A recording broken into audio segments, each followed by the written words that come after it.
computer.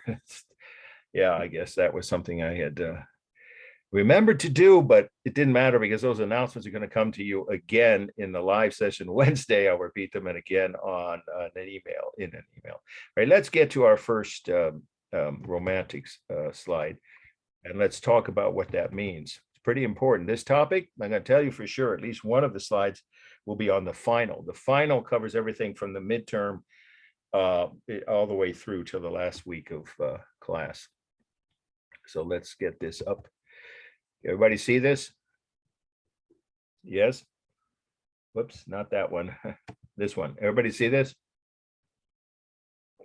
Well, if nobody's answering, I can't tell. Can you guys see this? Anybody? Yeah, I can Yeah. see it. Unmute We can yourself. see it. Thank you. Yeah, because otherwise, once in a while, there's a glitch, as we know, where I forget to do something. So, all right, we're in good shape. So here's your first must know for this week, and it's a fascinating painting. This one is, got to flip back all the way back because I flipped ahead a couple of weeks to where next week's lecture is. Okay, here we go. This is Hogarth, the artist's name. Hogarth. That's Hogarth. The Marriage Contract. The Marriage Contract, 1745. Okay, so what are we looking at here? Well, let's start with who was Hogarth, a pretty important artist that most Americans have never heard of, but people, especially in Great Britain and actually all over Europe know who he was. Why? Okay, the first thing about him that makes him a really important artist is that he's the first mass-produced artist in Western art. The first mass-produced. Now, what does that mean? Didn't other artists have copies of their paintings done? Yeah, one at a time, by students or followers or assistants in their workshops. That's not the same thing. This artist, so here's how to confirm that is the first fact in your notes on the meaning of who Hogarth was. He was the first artist to have his paintings, which he did himself, turned into engravings for the exact same scene. All the details, everything was recreated as engraving. And then those were printed by the thousands, tens of thousands, and made affordable to, let's say, middle class, not obviously poor, but middle class, you could say followers, because he had a following. That's what I mean by he was the first mass-produced artist. His illustrations, in other words, would start out, he would begin with a painting, that's what this is, and then convert the painting into an engraving. And then, of course, the engraving could be reproduced, and it was every month. He did these once a month, every year for years.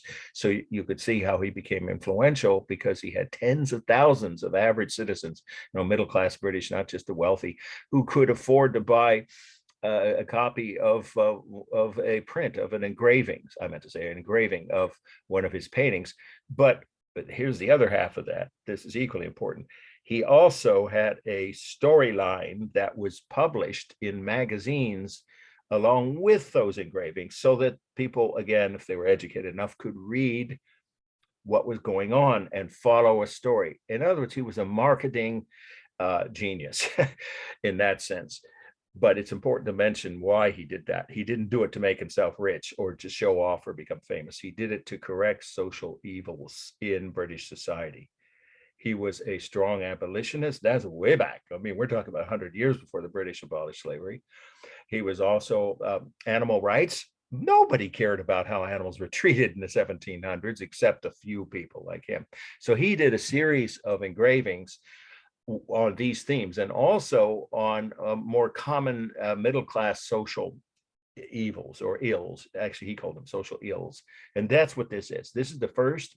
Okay, so now everybody got that. Now what's the meaning of this exact image here? Okay, well, this is the first in a series. And I just said, so if you didn't write that before, now you should. That what he did was create a year-long, once a month series in which every month prints, I keep saying prints, engravings, copies of his paintings that he created would be published in a magazine that was like, a few pennies. So people could afford it. And then the story went with it.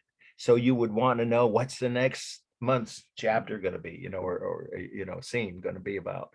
So this is the beginning of a series about arranged marriages, the danger, you could say, or social ill of arranged marriages. Now, I know arranged marriages are still not uncommon. In fact, they're actually quite common in many cultures. We're talking about a different kind of arranged marriage than, say, foreign uh, or non-Western countries might have as a long tradition. This is a different situation. This is when a couple of fathers would get together and force their children. One, of course, would be the father. And if you want to know who's who, this is the father of this poor woman who's about to have a life of unhappiness here because she's being forced by her father to marry for money so he can get rich. Because I'm sorry, not he can get rich, sorry. So he can become, I misspoke. This guy is rich. This man wants money. This man wants a title. The father of the bride, I'll repeat that, wants the title that goes with his daughter marrying into this guy's family. So it's his house we're looking at, and he's land rich and pound poor. That's a phrase they had in England. You could just say he had a lot of property but very little cash, and that's what he wants. So he wants money, and that's his son. Once again, the man sitting here, with the wig. Well, they both have wigs. The kind of fancy coat, right? Not the red one. That's sitting on the far right is the father of the groom. The groom is an idiot, literally a complete idiot, and this woman knows it. So she is very unhappy. Look at her face. You can tell she doesn't want to go through this, but she has no choice because that's the way society was then, of course, in most parts of the European continent and North America too, where, if your parents told you you had to marry someone unless you ran away or, had some other alternative, you were forced to do that. So it's a forced arranged marriage, which is really a kind of forced marriage between two people who they can't even look at each other. Look at this. It's actually meant to be kind of sadly humorous. He's trying to point out that this is a doomed marriage. It's going to have problems from the first day, and it does. And that's what the rest of the series depicts. There's going to be infidelity. There's going to be domestic abuse. There's going to be alcohol and drug addiction. There's going to be financial ruin. There's going to be VD, venereal disease, is going to happen between this because they just can't stand each other. So they aren't willing to even try to make a life together. But they had no choice but to get married legally, at least, because this guy wants the money that the father of the bride will give him as a dowry, of course, right, when the marriage happens. And the guy here who has plenty of money but no title, he's self-made millionaire, right, wants a title, which this guy will give him. In fact, here's the evidence of that. Look, see, here's my family tree. He's saying, you can marry into us, give me X amount of money. It's a very powerful statement about a very common phenomenon among middle and upper middle class, especially upper middle class and, of course, upper class families. And he's saying it leads to all kinds of problems in society that affect not only that couple, but their children, their extended families, and even society. So it's a social ill or evil that he's trying to point out. It's one of many that he did a series on. This was one of his most popular because it was such a juicy subject. I could show you what happened later, but I don't have those slides where the various kinds of problems I just mentioned happen to begin to destroy this couple first, and then their children and the rest of their families fall into ruin because of this unwanted, unhappy, arranged marriage. Okay, that's the whole meaning. Stylistically, this is not romantic. We're not there yet. We will get to Romanticism, and I'm sure we'll get to that definition today. But for now, just say that this is an individual artist who's painting still in a realistic style. So it's sort of a late Renaissance-like image. It's not quite Baroque, but close to it. So you don't have to even write anything about the style. You can just say it's a realistic style painting done by one of the first mass-produced painter, and I already explained why that's true, because of who was Hogarth and how he managed to reach a huge audience. It was very popular with the majority of educated middle-class citizens of Britain, or with a large number of them. Okay, let's do a formal analysis. It's balanced very carefully. You can see that here. I think the paintings balance out the human figures. To me, it's balanced top and bottom, but some people would say, well, yeah, but that's kind of empty air above the heads of the people. So if you see it that way, then of course, you might think of it as balanced, unbalanced toward the bottom, but it's definitely balanced left to right, roughly balanced. Then we have the rhythm of the human bodies, obviously arms, hands, legs. It has sharp simulated texture, as all realistic paintings would have, of course, since the early Renaissance, on the clothing, the wigs, right, the skin, the hair, real hair, and of course the room itself. And then we have modeling also. It's very strong and realistic. You notice on all the shadows around the human figures. Here for space, I see atmospheric perspective, and the buildings that that are maybe a couple blocks away, across the street and down the block. That there's outside a window. Of course, that's obviously a view from the window of this nobleman's house. I think that's a sort of hint of atmospheric or hazy bluish look. So I would say it has atmospheric perspective. It definitely has scientific perspective. Any realistic painting that was done in this period in Europe would have a vanishing point beyond the wall. And of course, overlapping, foreshortening, and diminishing size. By now, you guys could do much of this on your own. So I'll try to keep down from, I won't do all 10 elements on each slide. There is no altered proportion or scale. These are human figures that fit, realistically within each, towards each other. There's no extra large figure. If this guy looks a bit heavier, it's because he eats poorly and he has gout. That is not an exaggeration. That's a kind of disease that many rich gluttons got in, it's almost like poetic justice, in the 18th century and even well into the 19th century, 1800s in England. Among the upper classes and upper middle class, it was a common, it's almost like a kind of a crippling disease, like the way that diabetes can do, but it's different. So he's not distorted, this guy that's sitting in the chair with his family tree. They're all realistic proportions within each of their bodies and between scale between all the figures. Let's see. And is it stable or dynamic? I think it's mostly stable because the figures are upright. Certainly he is. And the two parents, the two fathers, are, as well as at least most of these lawyers. These are lawyers here. It's true. One of the lawyers is leaning over to whisper to the unhappy bride-to-be. But the room is stable because, of course, you could also say the diagonal of the walls kind of forms obviously kind of a dynamic angle, but the walls themselves and the frames of the paintings are stable. So I see it as mostly stable. Okay, and the colors, of course, you can do those things on your own, you guys, I think, right? Any questions before we move on about the formal elements? All right, we're going to skip through a lot of these because these are images from Stockstead.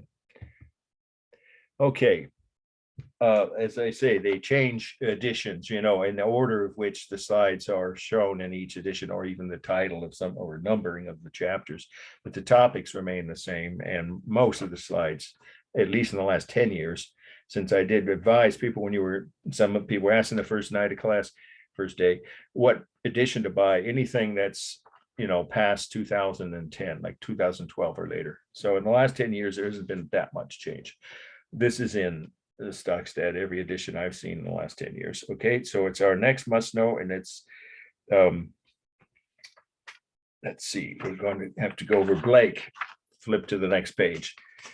There's no set order to these slides, okay, but this is an early Romantic painting, so we are going to define Romanticism, but here's the title. Last name of the artist was Blake, B-L-A-K-E, okay, and then Newton Measuring the Universe.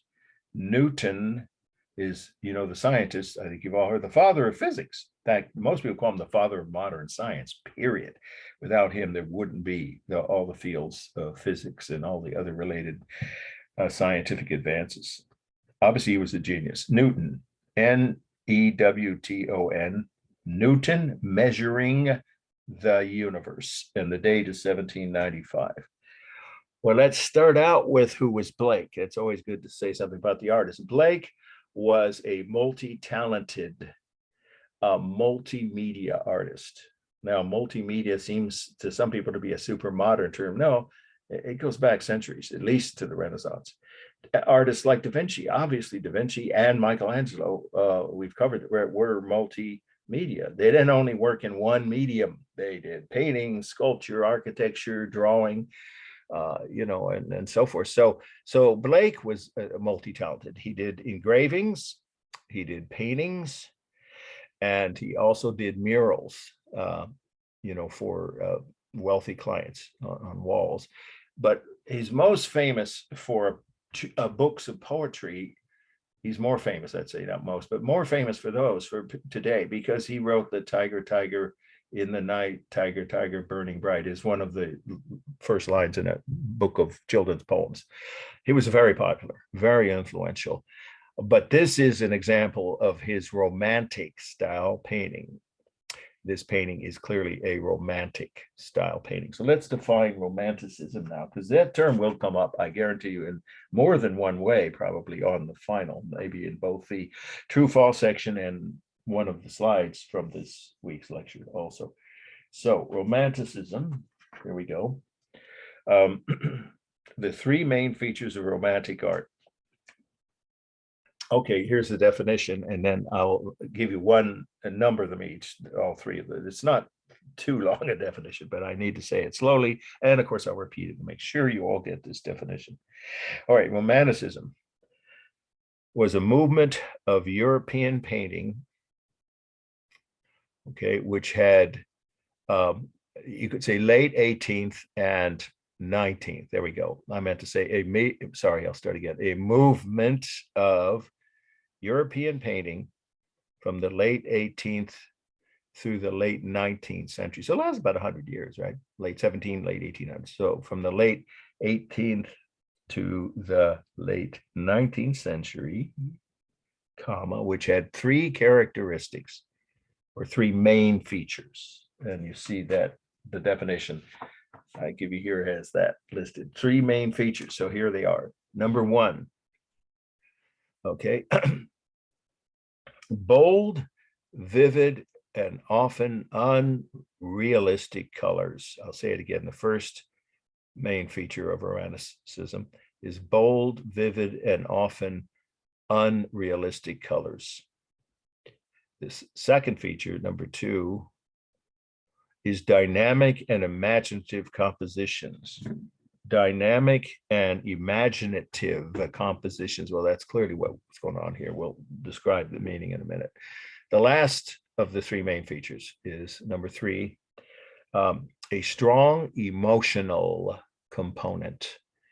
A strong emotional component. That means the painting or drawing should evoke a strong emotional reaction in the viewer. So number three, again, is a third feature, a strong emotional component. So this has all three of those features, which, why don't we go ahead and describe those so it'll be clear how it relates, this painting, to, or is therefore an example of Romanticism. Well, the colors are bold and vivid here. This is supposed to be a setting that isn't at all possible. It's not even possible for this to happen, because what we have is Newton. First of all, I don't think he was that buff. I mean, nobody saw him nude. So that's right there, bold and imaginative composition, of course, dynamic, imaginative composition, dynamic and imaginative. This is him sitting. Can anybody guess where he's supposed to be sitting? Look at the colors and the details here on this. It's obviously a rock, but where is that rock? Anybody guess? You should know if you read your Stockstead. Bottom of the ocean? Yes, exactly. Excellent. Yes, it's the bottom of the ocean where no one can survive. First of all, the pressure would kill you, and then, of course, you couldn't breathe. So here we have a dynamic and imaginative composition. The colors are exaggerated because you wouldn't even be able to see them at the bottom of the ocean unless you had some kind of a searchlight, which they didn't have back in the late 1700s. So these are very bold and vivid and fairly exaggerated, if not unrealistic. I would say unrealistic colors. The blue, for instance, on the rock, he just chose to use different, bright and bold, vivid colors. And then we have the strong emotional component. That's the main part of the meaning in any romantic painting. What emotion is he trying to evoke? Well, let's describe what is supposed to be happening. This is supposed to be Newton sitting at the bottom of the sea, measuring, as the title tells us, the universe. In other words, he's just thinking about some scientific theory that he came up with. I already said who he was, and that's the most important thing to know about the meaning of this painting is who was Newton. He was the father of modern science. Many scientists and historians call him that, but at the very least, you have to call him the father of physics, which of course is the basic starting point for almost every kind of scientific development that came after that. Now, he lived 100 years before this painting. He was dead already by the time this painting. He'd been dead for decades. So what is the artist, Blake, trying to say about Newton? Well, Newton was an agnostic. He went back and forth between, sometimes he said he believed in, some form of higher power or even the word God occasionally, and then other times he said it was foolish. So Blake was a devout, well, if I say devout Christian, it sounds like he was some kind of a fundamentalist, born again. No, not at all. He was a New Age Christian. He believed that other religions besides Christianity had something valuable to teach us. Again, ahead of his time. Most great artists were, of course. And so he wasn't saying, Christianity per se or any one religion, but a belief in some kind of higher power is not only sensible, despite what some scientists like Newton were saying, that at times that it was foolish to believe in anything you can't measure. He was saying, yes, we do need to believe in higher powers. Just because we can't measure them doesn't mean they don't exist. Whether you believe in one God or many and whatever religion, some form of higher power that we cannot measure physically is all around us. So he's symbolizing that presence of a higher power or God by the force of nature in the ocean, which is going to kill Newton if he doesn't wake up and realize he better try and swim for the surface, though it's probably too late, right? He's at the bottom of the ocean, so he's probably dead. So what is the message, if you had to summarize it in a sentence, is you can be the smartest man in the world. Some people think Newton was while he was alive. They would say, or one of, if you want to say it, they were one of the smartest people, or, man, woman, whatever. You could be one of the smartest people in the world and still miss the big picture, which is that there are things we can't measure in the universe. Not everything can be reduced to scientific measurements. And if we don't think that way, we're risking the effects of those forces, which in this case could be deadly, could literally cost this sort of nearsightedness, you might say, or blindness of a different kind. Of course, he's not physically blind, he can see, but at this point, Newton, the figure as he's portrayed here, is in essence a fool. He's saying you can be so intelligent that you figure out all these great new scientific theories and methods, but you can still miss the big picture, that there is a higher power and that we should recognize it. Pretty strong message. That's the emotional component, of course. All right. So you can see why this qualifies as a romantic painting. So let's do a formal analysis. Well, the simulated texture is superb here, aren't they? On his muscles, right, and his skin and his curly hair. I don't think he looked like this at all. I've seen portraits of Newton. Of course, he's always dressed with a wig, and people in the late 16, early 1700s when he lived were always dressed to the hilt. So we don't know what he looked like. So this is totally imaginative. But the details on this figure are very sharp and realistic textures and strong realistic modeling. The same is true on the rock, except for the colors. So the colors vary between cool, of course, in the water, the ocean around the seated Newton, and on the rocks. But then there's some warm colors too, of course, on the rock and on his skin and his hair. It's dynamic, except for his legs, and backside. So you could say that up to the waist, the bottom half, there we go, of his body is stable, but his back, of course, curving over, his head and arms leaning forward like he is, and the rock is, of course, all dynamic. So it's mostly dynamic. The largest mass, that's easy, the rock, then him, and then the paper he's using to measure the universe. The lines are all thin outlines here. It is balanced. It's half empty, oceans, or water around him, and half solid rock and flesh. So it's almost equally divided between left and right. And this is one of those, I think one or two people here had mentioned, I know several of you in your mini bios taken composition. Um, let's see. I need to let somebody in here. I think I do. Yeah. Okay. There you go. We're just on the second must know here. Anyway, the point is, those of you who've taken a composition or studio art class know about the triangular, the some people say golden or divine triangle. I just use it this way to keep it, simple, since it's not one of the 10 elements you have to know separately from the ones on the list of elements that you already have used on your papers and your midterm. So just say that when an artist chooses to make half of the space, or roughly half of a painting roughly empty without objects, and the other half, that's a different kind of balance, but it balances in that sense both left to right roughly and top to bottom because of that, the way you draw the line here, right? And then top to bottom and left to right.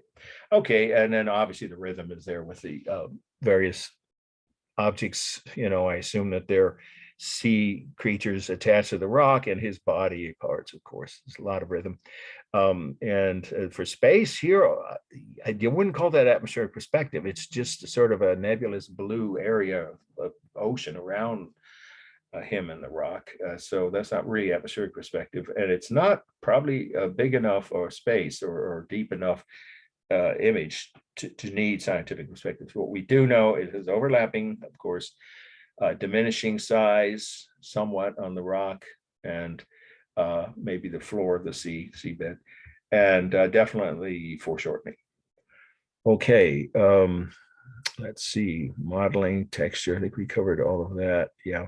Oh, proportions. His body is, even though it's probably not the actual physique that Newton's real body was, but nonetheless, it's normal proportions here. And there's no other figures, so there's no altered scale. All right. Here, this is one of the most interesting paintings in the history of art. I think some of you have seen it before this class, I would guess.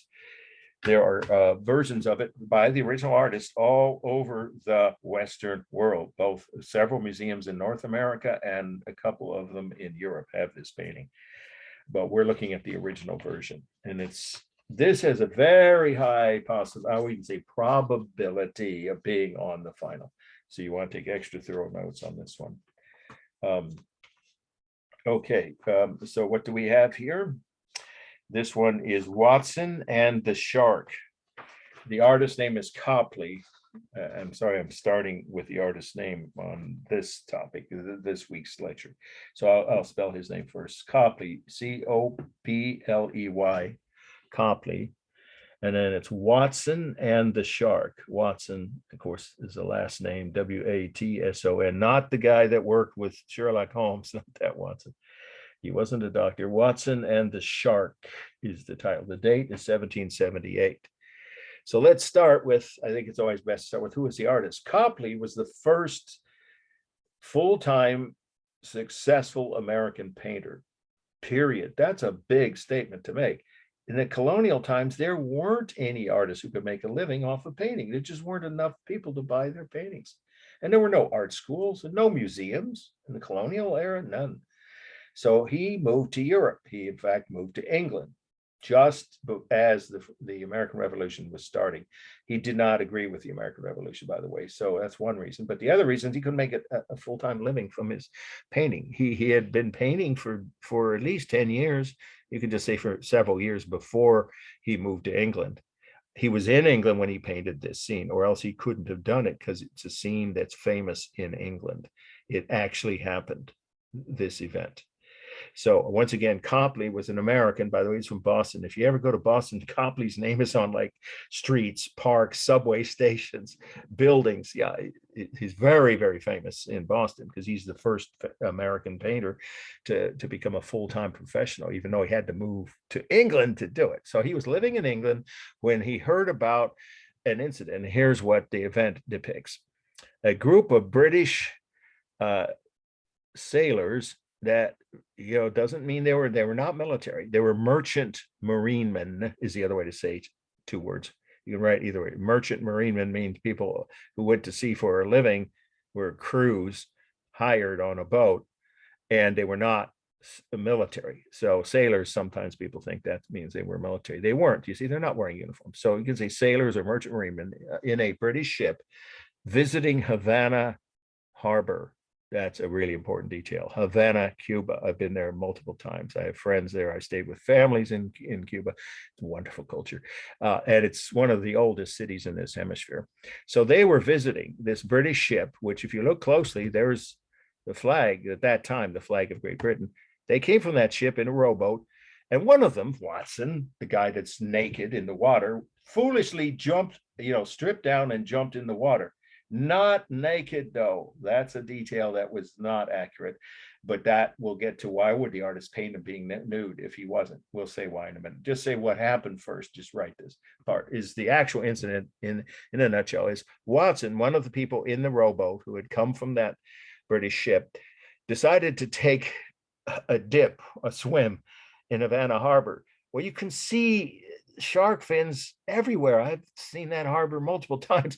I don't know if he was just not looking. Anyway, foolishly, he jumps in and immediately he got attacked by a shark and one of his legs was bitten off below the knee. You can almost see that here, the blood in the water.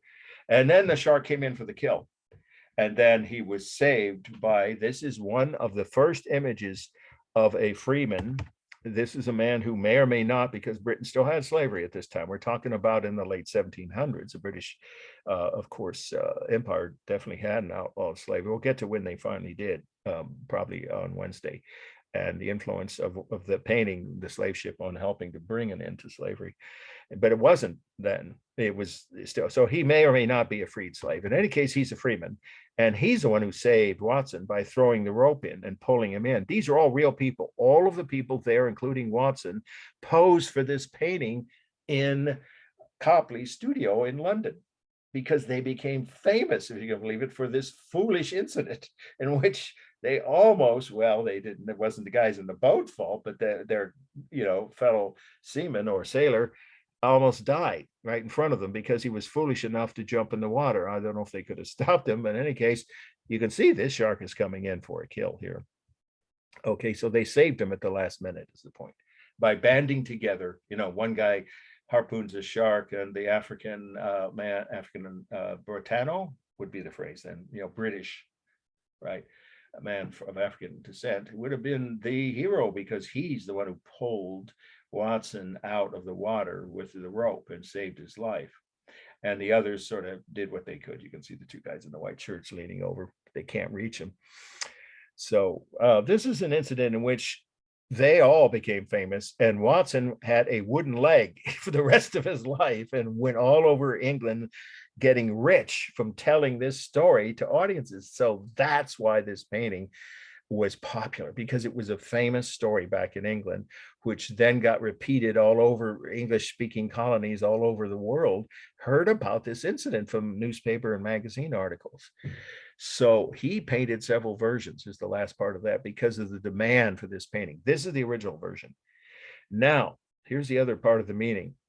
This may, some of you, if you have any knowledge of marine life, you'll already guess what's wrong here with one of the objects, and specifically we're talking about the shark. Can anybody see anything that's not realistic? That's it's a bold, dynamic composition. Obviously, you could see that at a glance. We'll do the 4 mile in a minute, but now I'm just going to finish on the meaning with what about this painting marks it as a romantic style painting. Well, everything. What's wrong with the way the shark is depicted? Anybody? If you've been to Monterey Aquarium, you probably already know this. I'll give you a clue. It's on the front. Go ahead. The mouth is not right. Yeah, exactly. You got it. Excellent. Sharks don't have lips. He put lips on this shark. He'd never seen a shark or even a painting of one, apparently. So he painted the shark with lips, and that right there already tells you that this is not a realistic painting. And now the water, like I said, I've seen Havana Harbor multiple times, and I usually, when I went to there, I'd stay 2 or 3 weeks with these wonderful people that almost adopted me and took me all around the island. It was a great experience. The harbor is itself realistically painted. he could have seen engravings. There were by this time, Havana was the largest city in this hemisphere for a while. It was. Later on, New York, of course, overtook it, but it was a big city back then. You know, I don't know how big, but anyway, it was not a small town. So he got the buildings and the harbor itself, he got right, but the water, the color is bold, vivid, and very unrealistic. Look at that, you know, weird fluorescent green look in the water. Bluish green, maybe, but not this shade. Then also, he made Watson nude. He did that to make Watson seem vulnerable. This is all still under the meaning now, to make him seem, you know, innocent and defenseless. Never mind foolish for jumping in a shark-infested harbor, but in any case, he was meant to symbolize Watson's, the last thing about the meaning, and we didn't say what the emotional component was here, which is Watson is supposed to symbolize good, and the shark symbolizes evil, at least in this version of the event. Never mind the shark's just heeding the call of nature, and Watson was being a fool. That isn't the point he wants you to think.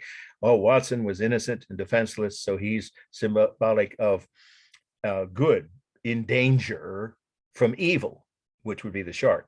So here's the emotional point of this painting, summarized in one sentence. In order for good to triumph over evil, it is necessary for good men to band together. That actually was a phrase that was used in some of their public appearances. Like I said, they drew full, like hundreds of people, if not 1,000 or more, to their these guys toured this whole group of people. That's how Copley was able to find them and pay them to pose for this, recreating this event. So I'll say it again. The emotional component is a strong moral lesson that's supposed to be what the painting symbolizes. That good, symbolized by Watson, in order for good to triumph over evil, the shark, it's necessary for good men, the men in the boat, to band together. And of course, that's a moral and emotional component.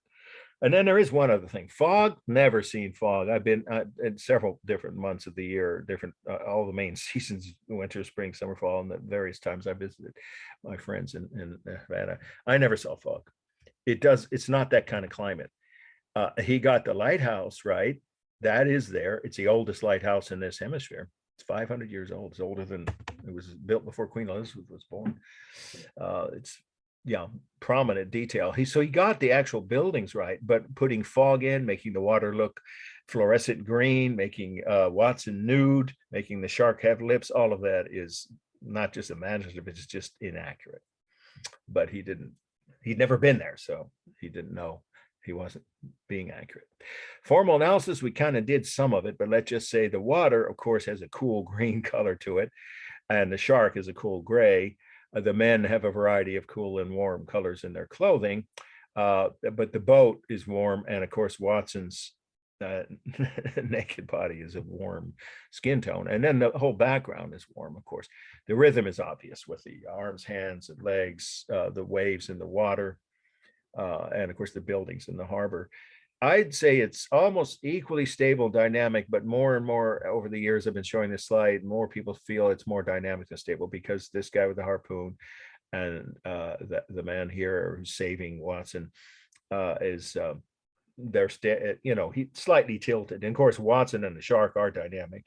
But these two men here and the others in the boat, these ones in the middle, are mostly upright, as is the whole background, the ship's masts, right? The holes, the whole background, the buildings, the harbor. So it's both stable and dynamic in different parts. The largest mass is the harbor, you could say the water, because that's the ocean, really. It's the Caribbean, right? The sea, you could say, or the harbor itself, not the harbor, because that implies the buildings. The water is the largest mass, then the boat. And then if you think of these men as one mass because they overlap, then they'd be the next largest. For space, we do have atmospheric perspective, even if the fog itself is exaggerated or manufactured. In this painting, it shows clearly an atmospheric perspective. Obviously, there's a vanishing point off to the horizon. Scientific perspective, overlapping, foreshortening, and diminishing size are all used here. All the lines are thin outline. Simulated texture is very sharp and realistic on everything except the background, because he put this fog in. Actually, the buildings would look very sharp. I've always seen, I have slides, I've taken in the harbor different times of the year. But in this painting, it's soft and diffuse texture and modeling on the background, sharp and realistic in the foreground on the boat, and the shark and Watson in the water. And it is roughly balanced. I would say both, because the ship roughly balances out the heads of the two guys here that actually were the proactive ones who saved Watson, the one standing up. And they roughly have the same height as the mast of the ship in the background. And then, of course, these guys are clustered in the middle, and there's roughly equal areas of Watson and the shark's bodies, parts we can see. So it's roughly balanced left to right. You can say the sky's empty, so it's unbalanced toward the bottom. Okay, and there's no altered proportion unless you want to count the shark having lips, but that's more of a detail of inaccurate, just, ignorance on the part of the painter about what a shark looks like. Okay, this one is, by the way, you can find it at the Detroit Museum. There's one in Toronto, Canada, copies done by Copley, one in Boston, where he was from, at least 2 or 3 in Great Britain, and I believe one in Ireland. So anyway, there's like more than half a dozen copies that he made and sold, of course, to do collectors and museums around Western Europe and North America both. So it was a very influential painting, very popular, very successful. Okay, we're going to move ahead to the next must know here. Marie Antoinette and her children, and for some reason I didn't get the date there. That's terrible. I apologize. So you know what, I'm not going to say whether I am or not. I don't do that before we do the review, with rare exceptions. So consider this as at least possibly on the exam, but I'm not going to say it has a high probability. I'll just put it that way. But a couple more coming up due, so you want to make sure the notes on those. We should end right on time today. All right, so what is this? This is, let's get, there's someone else wants to come in here. Welcome, we're just on, if you look at the syllabus, this one is the second one down on today's list. The artist's name was a woman, hyphenated last name, Vigy or Vigy. I've heard it pronounced both ways, but I think in France they would say Vigy. First half of her last name, Vigee, and then hyphen Lebrun, capital Lebrun, Vigy Lebrun, Marie Antoinette and her children. Okay, Antoinette, Marie, of course, I think everyone knows how to spell Marie, right? Antoinette is her last name, Antoinette. Well, it's with her children. If you write a different preposition than's on the syllabus, you're not going to get points off, like a or and or the, in, on. The prepositions aren't what's important. It's the spelling of the names of the people and the artist. But again, it's all in your syllabus, and it's going to be an open book final. Okay, so what do we see here? We see the Queen of France. Some of you know who she was. The last Queen of France. Well, not technically. Okay, the last reigning Queen of France, a woman with actual power, that her husband, who was King Louis XVI, she was his wife. Both were executed. She was beheaded on the guillotine. Don't ask me to spell the word guillotine. You can just say beheaded, after being tried and convicted of betraying her people. In the French Revolution, she lost, and her husband both lost their heads, literally, or just you could say their lives. They were executed by the revolutionary leaders of France after the French Revolution had started. But this is just before that. So the year here of this would be 1787. 1787 is just 2 years before the French Revolution. So it's shortly before the beginning of an event which ended up costing her her life. Her children were imprisoned, the ones you see in this painting. And I believe one of her children, I believe her oldest son, who would have been the next king, right, once his father died, did die young, I think, from a disease or infection, something from while he was in prison. Anyway, you could say he died early or young during the French Revolution. of unnatural causes. We'll just say it that way. So I know it was a tragic end to this family, but there's another side to this story. I bet some of you may know there was a movie with Kirsten, whatever, Dunst playing Marie Antoinette. Not a good source of any accurate information. That movie was really, when they had disco music playing in one of their 18th century balls at Versailles, I just turned off the DVD. I can't watch the rest of it. It's ridiculous. Okay, who was she? She was a powerful woman, and some say she was the main influence on her husband, who she definitely told, don't give anything away. Don't give in to the poor who are demanding food, bread, so they can eat, maybe a little justice, a decent place to live. They were making demands before the revolution that she totally ignored and told her husband to ignore. So I don't see her as a victim in that regard. Whether or not she deserved to be executed is a different question. But the point is, she knew her people were starving. She knew they were poor and oppressed and lived in, slums, especially in Paris, which is where she would have spent part of her time. But this was painted in Versailles, right? Versailles, we already talked about what that was, right? The main palace of the French kings, or it wasn't just a palace, the royal compound outside of Paris. And so she would have been deliberately separating herself from the suffering of her own people. She knew about it. She had spies all over France that were telling her what the people were feeling and how angry they were getting, and she ignored it and told her husband to do the same. And it cost them both their lives. That's a fact. Whether you think of that as something that makes her an evil person, that's up to you to decide. But the point of this painting is the exact opposite. Oh, what a good woman. What a very caring and loving mother. Well, she was a good mother to her children, and not all kings and queens were decent parents. That's well documented. So she was, in that regard, a good parent, and that's what this portrays: her love and close, affection and attention to her children, her three children. This was painted while she was queen and before the revolution, and she had plenty of power and of course the wealth that went with being queen, and it shows in her attire here. Now this is a romantic painting because the strong component, emotional component, is a parental love or familial love between family members that hopefully most families have in strong doses here, because she was definitely, I just said, is everyone agrees, even her worst critic, that she was a very loving mother and spent time with her kids. She could easily have had some nurse or nanny do that, but she did actually spend a lot of time with them. So the strong emotion you're supposed to feel here is respect and admiration for her, and the correlation of the emotional component is that she was displaying great parental love for her children. So those are the emotional components. It's slightly exaggerated in that there's more of a reddish hue to the room behind her. This print makes it look, or this slide makes it look a little less red than it does in real life. I've seen this painting. I forget which museum it's in. But so the red is a color of passion and love and warmth. It's a lot of Valentine's cards use the color red, of course.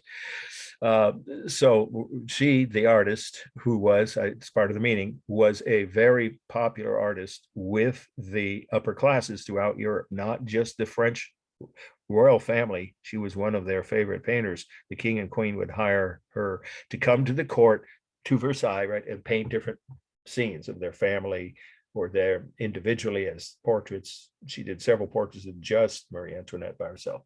So she was a very successful painter, and she was known and in demand all over Europe, all the way, I think, even in Russia, but certainly Poland and other parts of Europe, Eastern and Western Europe, not just in France. Very successful, one of the few women painters who was completely independent with no male, sponsor or partner. Very talented woman. And her mainstay were portraits of the upper classes. So in this painting, she is using a slightly exaggerated color scheme, making the red dominate, both because of the choice. I'm sure she told the subjects here to dress in red, the daughter, right? And Marie herself, and then added red tones in the background. Actually, the actual painting, as the wall even has a reddish tone. So those are your vivid and somewhat unrealistic colors. And then with the emotional component already mentioned, Right now, is it a dynamic and imaginative composition? We don't know. It's not particularly dynamic, but is it imaginative? Did she actually have these three children stand, sit, or pose in exactly this for how many days? Today, probably not. So you could just say that's somewhat of an imaginative composition, the part of what makes it that way, because she's creating this, closeness physically as well as emotionally in the image between the mother and her children. And it's probably, of course, concocted, not the actual emotion between them that was genuine, the mother's love, but the closeness physically of these figures and the poses, the charming, almost cute look of the little baby reaching up. So you can say that's imaginative. It might not be that dynamic though. So let's now do the formal elements.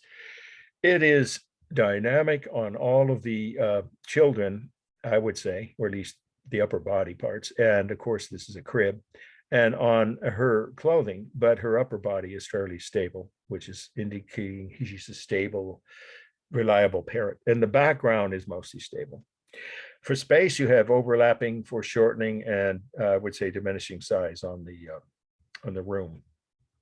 That's part of the Versailles right there, right? The walls of this huge set of whichever building it was painted in, where they lived. And there's diminishing size, of course. Obviously, foreshortening, you see it on the rug and overlapping. The lines are all thin. The color's mostly warm, obviously on the skin tones, but also on almost all the clothing. I don't see a little bit on the blanket here and one or two feathers in her cap, but the room behind them, it's mostly warm colors with reddish and tan tones. There is soft and diffuse, sorry, I meant soft and diffuse modeling in the background here. More so noticeable on the wall and the hallway behind them. But there's even some diffused, look closely, the soft focus, you've heard of that in Hollywood, right? That's a common technique, what it used to be anyway, when the director wants to make a scene seem romantic in terms of the other meaning of romantic, as in a love story or something. They'll often show one or both of the two lovers in soft focus. So this has a kind of a soft diffused, I would say, both modeling and a little bit less so on the simulated texture. That's pretty strong and realistic on the hair, the clothing, the skin, and even the rug and the furniture. I don't know what kind of piece of furniture that is, but some kind of cabinet in the back. Those are pretty realistic, but the modeling is soft and diffused. And again, that's not strictly realistic. That's a common thing in many, but not an essential element of all romantic painting, but it's obviously present in, you've seen a couple of those, like Watson and the Shark, and here. The modeling is soft and diffused and everywhere except on her dress. Okay, and is it stable or dynamic? I'd say it's mostly stable except for the three children. She's, again, upright, and the background of the room is, she's the largest mass. Or is it the background of the room? Well, it depends on where you want to draw the line there, what parts of the background you consider of one mass. But if you look at it as the objects in the foreground and middle ground, she's clearly the largest mass. And then the cabinet, or does it call it the cabinet, behind them, and then the eldest child, the daughter, and then the son that would make him the fourth largest mass. And then we have the rhythm of the heads, hands, and of course clothing, and the multi-tiered or layered hat she's wearing with all those feathers. A lot of rhythm, and there's no distorted proportion or altered scale here. Okay. Now, I am going to do something a little unusual. I'm going to go past this painting, and I'm going to bring it up again after we see the earlier version or earlier painting by the same artist. So let's keep going. Now we get to the next must know is this one, but you need to know something about the artist. One of the most innovative and powerful imagery makers or image makers, ever in the history of human art, not just European painting. Goya the third, okay, this is the next must know. I'm not cutting this from the study list. I'm going to tell you now, has a very high possibility of being on the final. So here we go. It's on the next page. If you didn't flip over, Goya, Goya, the 3rd of May, 1808. But the date of the painting is 1814. That shouldn't confuse you. That's why I put in parentheses. In other words, he waited 6 years to paint this. You'll understand why he would have probably risked his life if he painted it right after the incident. So let's start with who was Goya. Goya was the greatest Spanish romantic painter. Nobody would argue with that. And many historians believe he was the greatest romantic painter. We'll just say one. No one would argue that. One of the greatest romantic painters of all time. Why? Because of his subject matter. He decided to illustrate all kinds of acts of terrorism and war crimes as his main theme, because he lived through the horrible period of Napoleonic wars, they were called, based on what? The French dictator, Napoleon, who invaded every country, almost every country in Europe, except Switzerland.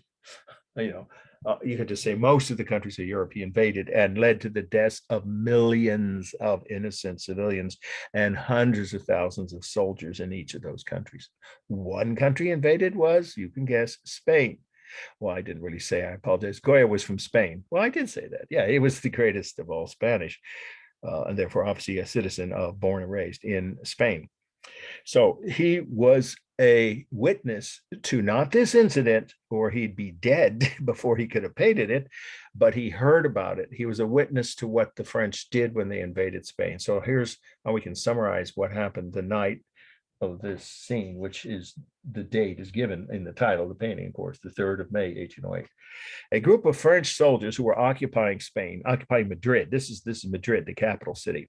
Fantastic city, by the way. If you ever get to Spain, you should make at least a few days stay in Madrid. It's the capital, but also has one of the biggest museums of art in the world, in which this painting is located. Okay, yeah, it's incredible. I think some of you have been there. Okay, so let's talk about this scene and what it depicts, just as the actual illustration, of course, aspect of the meaning. It's an actual true incident that occurred one night when some French soldiers were on patrol in Madrid.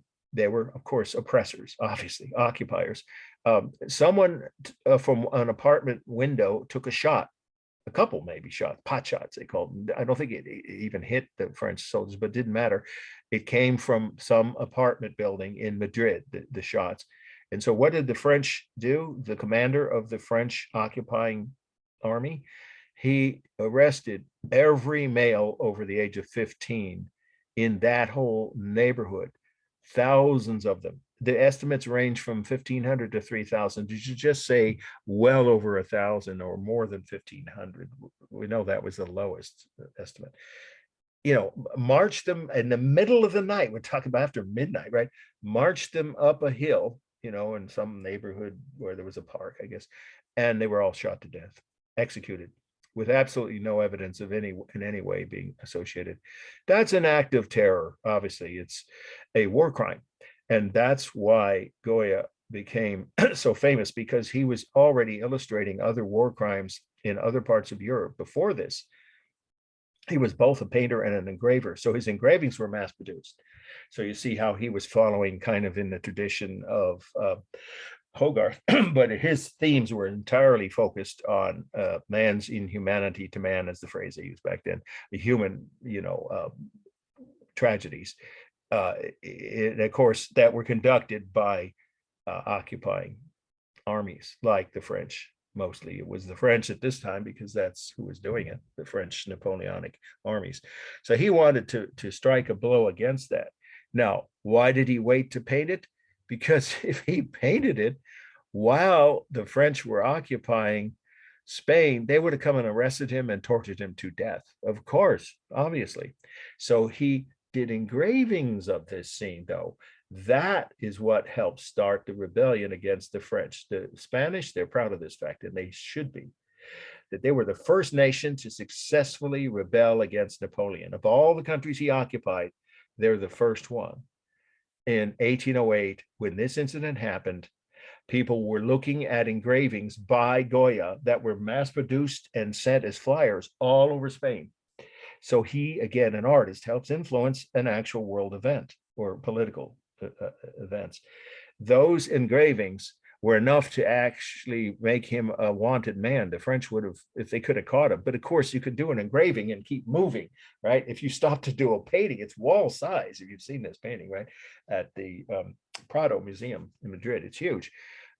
He would have been caught, of course, because it would have taken him weeks at least to paint it, and they would have come to get him. So he kept moving around Spain, avoiding arrest, and then he produced several other engravings about other French atrocities. The other word you can use is an atrocity. Obviously, that's what this was, but war crime probably is the best phrase to use. So these are the French soldiers with the rifles, obviously, and the uniforms, massacring unarmed, innocent civilians, many of them without even time to put their shoes on, in the middle of the night, just rounding them up by the hundreds and marching up the hill and shooting them, a dozen or so at a time. Here's the ones that have died just before. Now, what marks this as romantic is the other part of the meaning. Wow, I mean, this screams Romanticism. It's a bold, vivid, and unimaginative composition. The only thing stable are the rifles of the soldiers. In fact, you don't have to write this, but there were eyewitnesses who escaped from this. I don't know how. Maybe some of the family members who were, younger, or the wives and daughters of some of them did witness what was happening and reported.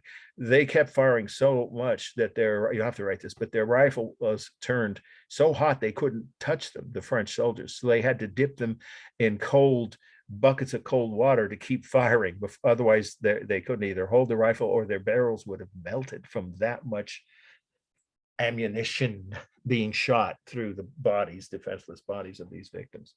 That's how much of a mass murdering operation that this was, obviously. So he captures that. They're almost like robots, aren't they? You don't see their faces, right? The soldiers, they just kill without even questioning their orders. Unfortunately, we have plenty of other examples since this time in the history of that, of course. Anyway, so what you see are the victims pleading for mercy before they're shot or as they're being marched up the hill. And he wasn't there. So, of course, it's a dynamic composition. Again, only thing stable, the rifle butts, barrels, I mean. And then we have everything else. I mean, even the hillside behind them is dynamic. And obviously, all of the human victims are, including the fallen or dead ones down here. The colors, well, of course, it's nighttime. He's obviously imagining and exaggerating the blood. Look at that.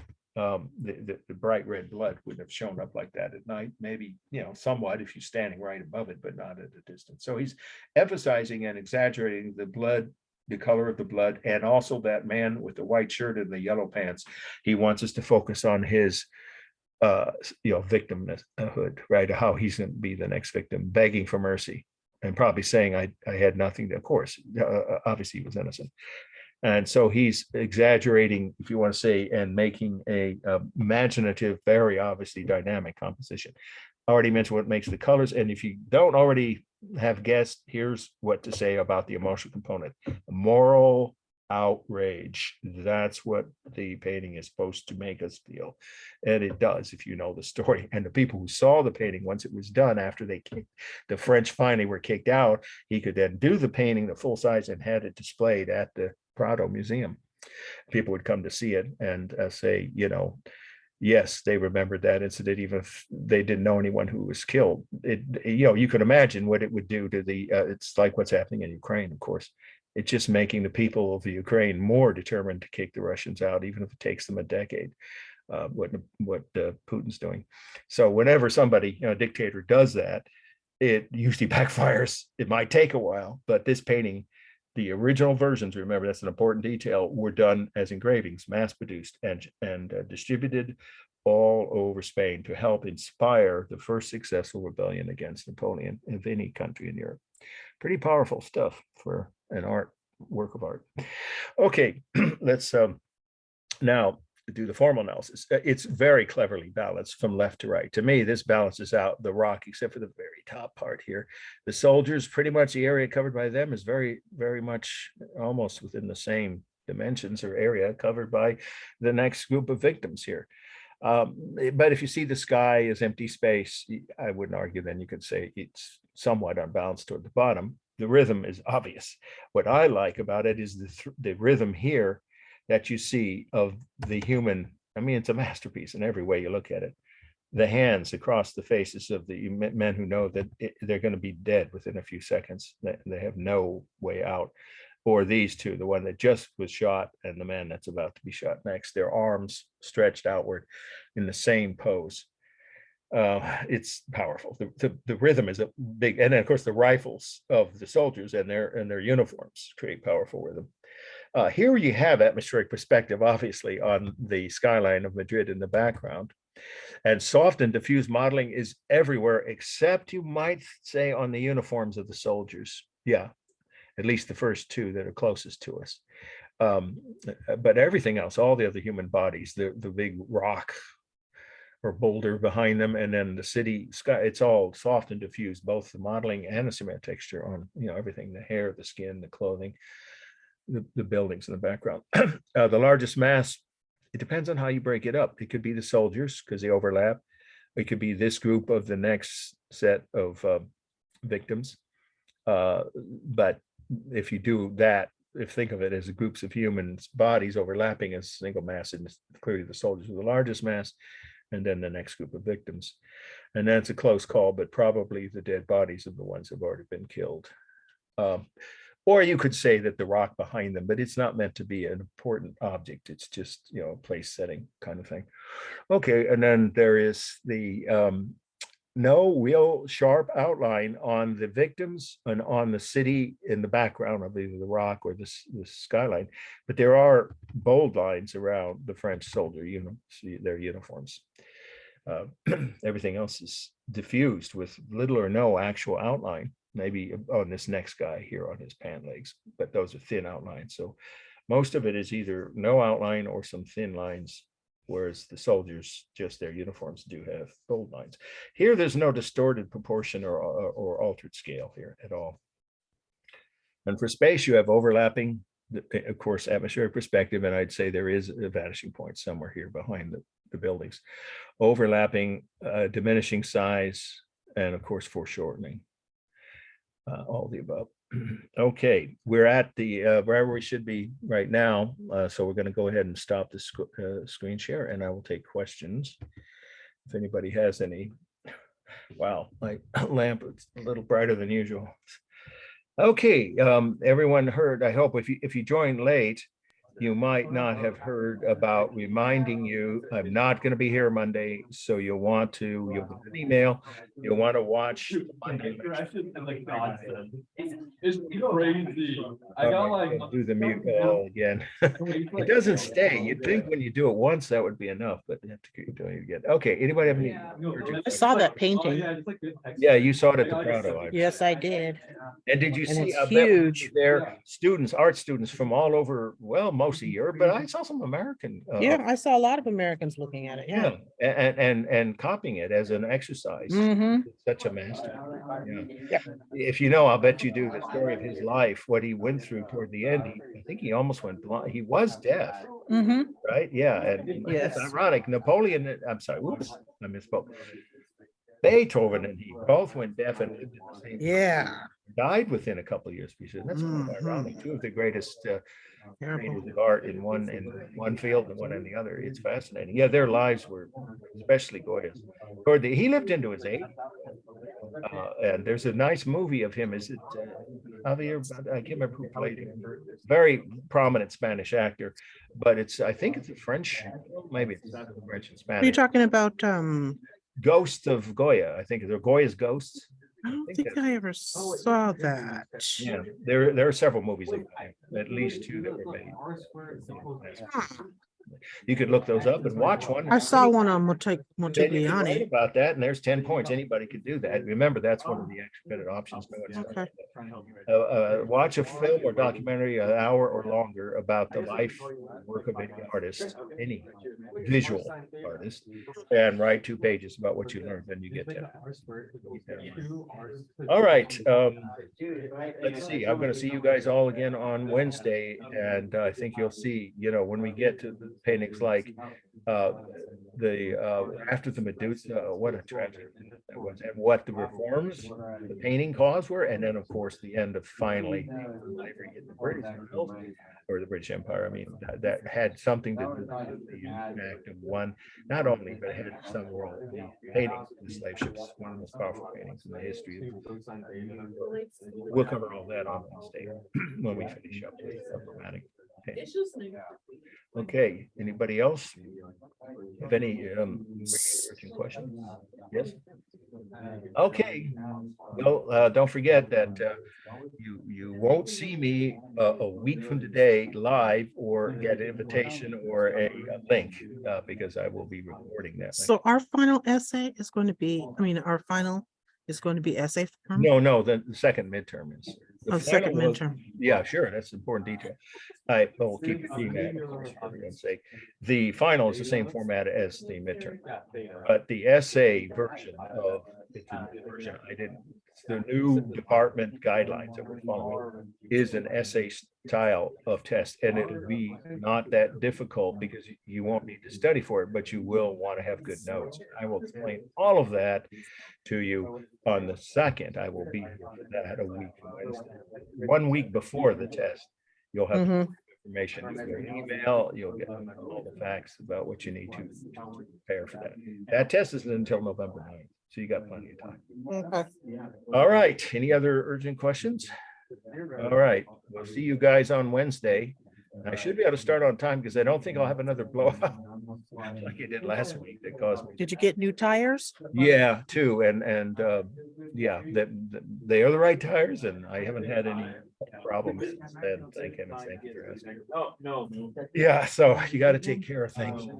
Yes, you do. 250 miles a week round trip starting next semester. Well, you burn up a lot of tires. Yeah, exactly. Yeah, but it's worth it because obviously teaching is important. I think more important to do in person, but this is a course in preconceived class. But next semester, I will be teaching this. If you know anyone who's interested in taking our 1.2 in person on the main campus, you'll see that'll be a class. All my classes will be in person, and most of the other departments too. Not all of them. There'll be plenty of online choices too. But I prefer teaching live. And this is live, even if it's not in person per se. At least you guys can all ask questions and you've asked them, or like many of you have, particularly some, experienced traveled people, right? Who have contributed comments and extra observations. I welcome that. That's why I don't want to do asynchronous canned lectures. That's all of the online classes. There would be no real-time online classes starting in January. Even the online class you take at the SRJC is going to be asynchronous. You won't be able to ask. I hate that. Yeah, or make comments or contribute or have any input at all. Assignments and watch pre-recorded canned lectures. Not my style of teaching, so maybe I'll see a few of my real in-person classes next year. All right, you guys have a good day. See you all on Wednesday, about 3:03. Okay. Bye. Take care.